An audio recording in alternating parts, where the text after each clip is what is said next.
এখন পেকে গেছে, আজকে এটাকে পারবো, এখন না পরে পারবো।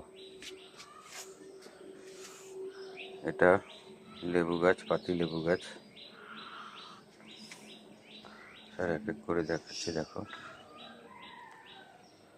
পরিবেশটা দেখো।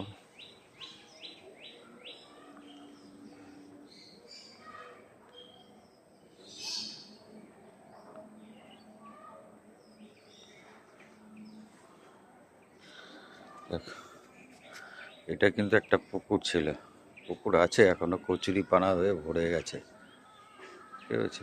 চুরো রোড পাশ দিয়ে গেছে, বড় পুকুর ছিল, এটার মধ্যে আগে কত মাছ আমরা ধরতাম। এখন কিচ্ছু নেই, এখন সব, এখন এসে দেখি আমরা সব বন্ধ হয়ে গেছে, সব পুকুর টুকুর সব সাগর সব যা